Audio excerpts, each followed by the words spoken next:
Hello world, I'm Chris Pirillo and you're watching another live Q&A with you and me. I do one of these every weekday. The Super Nomies, aka my patrons, get to watch it as it plays out live, no ads or anything, and if you're watching this with ads a week after it was recorded, well then you're one of my Nomies. Thank you for watching.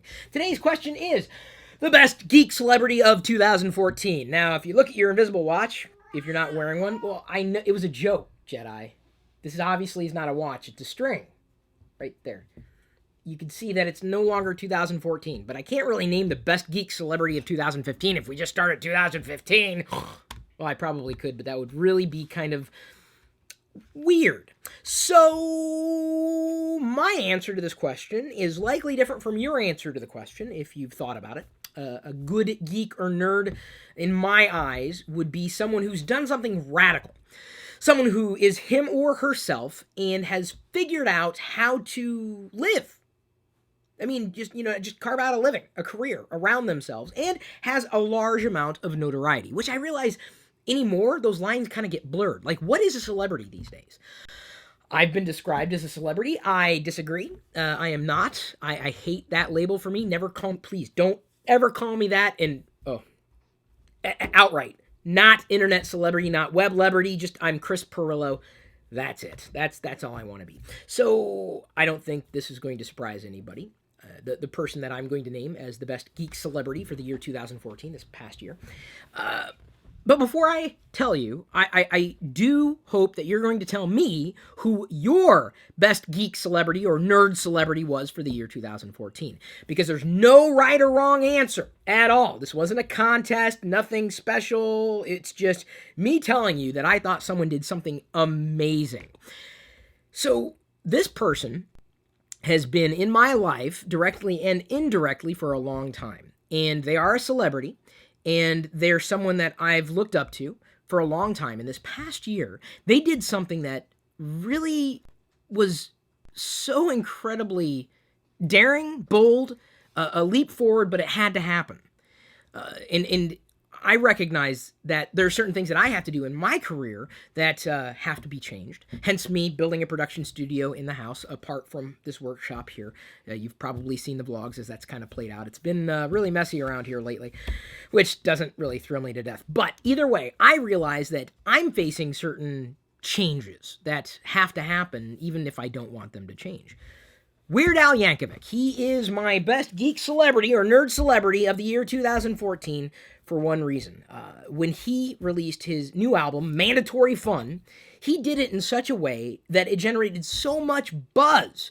He did the videos in a capacity where he didn't really have to pay for anything. I mean, he may have been, tapped on time, but he went to different verticals or websites or services on the internet, and he worked out a deal where they would get an exclusive for at least a brief amount of time for that particular video, or the video would be hosted with them to drive traffic. And that was an amazing move. And this comes at a time where Cheese Sandwich, Mr. Cheese Sandwich right here, I'm not a brony, but I appreciate this My Little Pony character. This is Cheese Sandwich. Cheese Sandwich, not sandwiched. Voiced by Weird Al Yankovic, right here. This is not Weird Al, obviously. I'm wearing the cap that I got at my first Weird Al concert, Al TV, back when it was a thing. I kind of grew up with Weird Al, and I've met him a few times. He knew me by name. He may not follow me online, but he remembered me, or at least my voice. So when he made this move, it kind of comes on the heels of Mandatory Fun being his last contractually obligated album to be produced. He's doing this at a time when the internet is about now, here, and then once it happens, it's gone. And that's a challenge for someone like Weird Al. This is my autographed Poodle Hat CD. Hello is what it says. I'm sorry. Woo! Not hello. It says, hi, Chris. It was personalized by Mr. Yankovic himself. So, music artists, parody artists, musicians, have to change the way they do things in order to not just stay relevant, but to keep going with their career. While I do hope that I can still get Weird Al albums, I would absolutely consider myself a fan. I don't know if I'm a super fan necessarily, but he's someone that I've really adored throughout my entire life. Well, at least when I first started listening to him, to to today, he's got to change the way he does things. Because if he saved up all the good songs till it was time for an album to be produced, he could have missed the zeitgeist. If someone or something happens, someone does something important in pop culture, or something happens, he has to jump on it now. And he's got to evolve now. So instead of doing things the way that other artists might have done things, he did it differently. And he's always done things differently, and that's one of the reasons I've appreciated him. He's got such a musical range. His talent is deep, and his entire band, as far as I'm concerned, is one of the most talented bands ever in music history. They play so many styles. They're always spot on. Their shows are phenomenal. It is an absolute event to go to a Weird Al concert.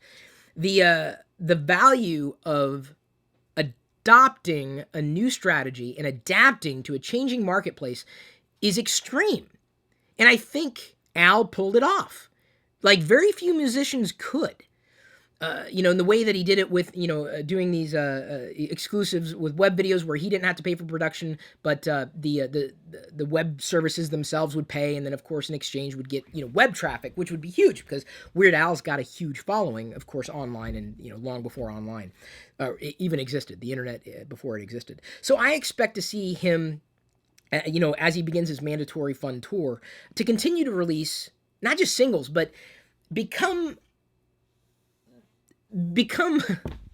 how do I explain this any better than I already have? And maybe I can't explain it any better than I already have.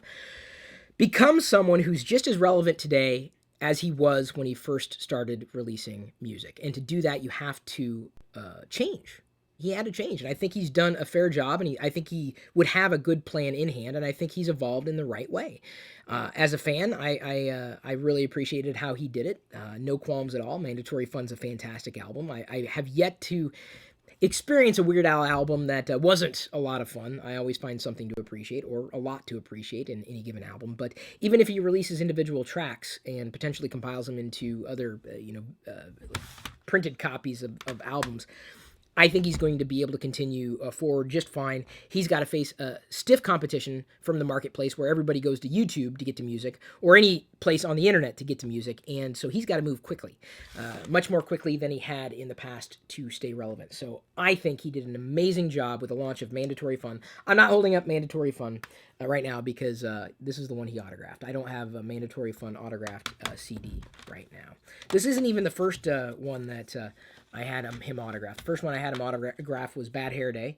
There's the autograph from this past year when Diana got me a ticket to the Weird Al concerts for my 40th birthday. Well, no, I'm sorry, that was 2 years ago. Oh, time flies. So that is my choice for Best Geek or Nerd Celebrity for the year 2014, and the reason why. I would imagine you would have a different choice, and if you do, please leave it as a comment. Again, no right or wrong answers, no hate whatsoever. It's not the way I want to play it out. I'd just be curious to know who you chose as the best geek or nerd celebrity out there for the year 2014. Thanks again for paying attention. I'm going to roll forward into the live stream of TLDR. Hopefully you'll be able to join us, and if not, at this point, I'm going to leave you to your own devices.